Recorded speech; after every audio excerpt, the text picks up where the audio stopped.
Well, good evening, all my little puppers. Sister Vine here with you tonight, and we're going to do a little game thoughts. Tonight's going to be a Game Boy game. Actual Game Boy, old gray brick. I know, you youngins don't even know what these things are, but I promise, Game Boy was amazing. Tonight's game is Kid Icarus on the Game Boy. Now, there was prior to this a Kid Icarus on the Nintendo, the NES. I didn't know that. And it wasn't until much later that I even tried playing it. Because, well, limited amount of games you can buy, things, whatever's in stores, what I can get. I got this because it looked fun. And by golly, it was fun. It had a lot of advantages over its NES predecessor. And so in many ways, it was actually a better, more advanced game than one on a bigger system. So, Kid Icarus, little dude, wings, kind of hovers a little bit, shoots arrows. Basic story. You're covered. Now, as you go through this game, there are multiple sections of different ways to play the game effectively with different environment types. They're all basically 2D environments, of course, still, but first type of environment is climbing upwards, then there's going sideways, then climbing upwards, and then sideways again. And throughout this game, you are trying to save up hearts to buy some of these extra weapons, like an arrow that shoots all the way across the screen, or wings that let you float better, I think it was. Stuff like that. So, going through this game, you're trying to not die. You're trying to save, I think, a princess or something. And it does have a save state function even, so you can put this game down, come back later, and you're still on the level where you left off. Definitely a good thing, especially for a portable game.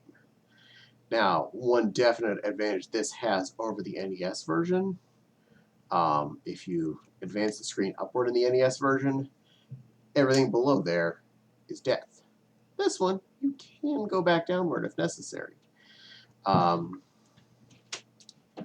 there are a lot of different kinds of bad guys that come from flying, crawling, etc. And pretty much everything does give you hearts, which is the currency in this game.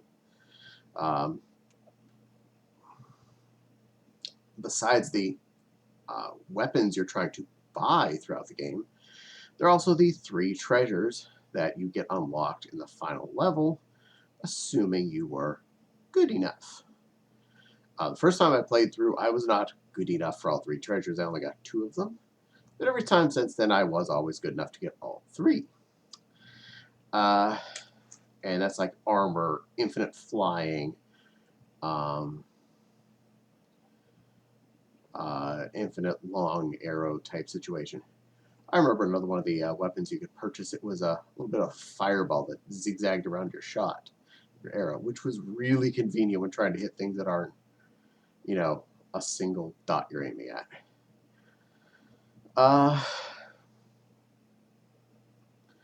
Overall, the game is really, really tight. The controls are beautiful for a Game Boy game. I don't know how late in the system it was. I know it was well before Super Mario Land 2, which I, of course, have gushed on the graphics on. Same with Link's Awakening. Both are beautiful. This isn't quite as good as those, but it's right up there. It's actually got a lot going for it. It is quality stuff. It feels like an actual game on the go, whereas something like Tetris feels like I can play that on the oldest cell phones I've ever had that had a screen on them, okay? I'm not thinking that's a critical judgment item here.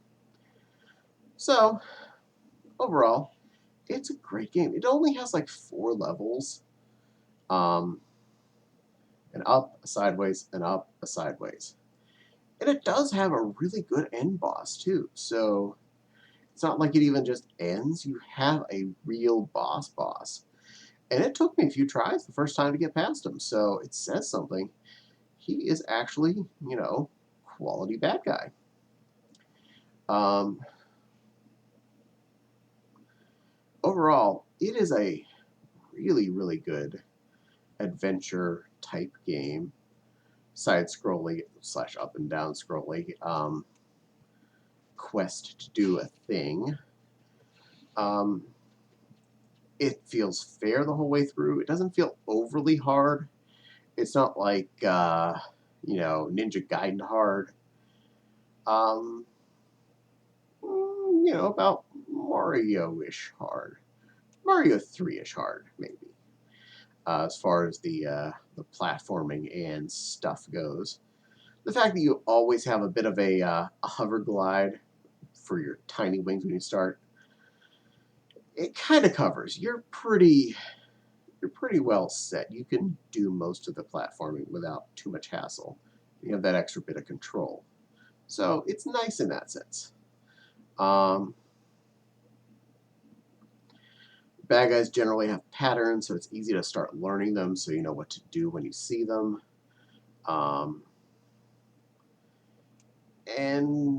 the better you play the game, the more rewards you get throughout the game, and then the more skill and power you have as the game finishes. So it does reward you for doing good. It doesn't take a lot. You don't have to be perfect to get all the rewards. But honestly, if you get most of the power-ups throughout the game, you're going to be fine. In general, yeah, this was a great game. I can recommend it to even people that aren't that caring about playing effectively black and white or green and gray, depending on how you put your perspective on this type games. Black and white if you put in a Game Boy Pocket or later.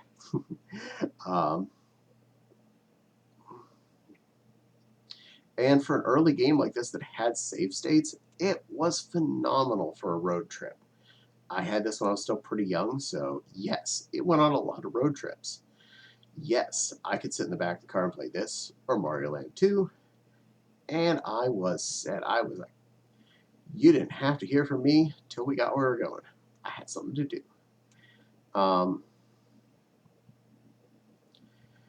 In general, yeah. I think it's great. The sprites are really well drawn out. You don't feel like you're lost what you're looking at, like, say, Mario Land 1. Everything's big enough to enjoy, but not so big that you're just filling up screens with the characters and you have nothing to look at elsewise. Just in that sweet spot where they're just big enough, but not too big. So that's definitely a major plus in my book. And the controls alone are just perfect. They control so well. It's a fun one to pick up. You don't feel like it's a chore. So there you go.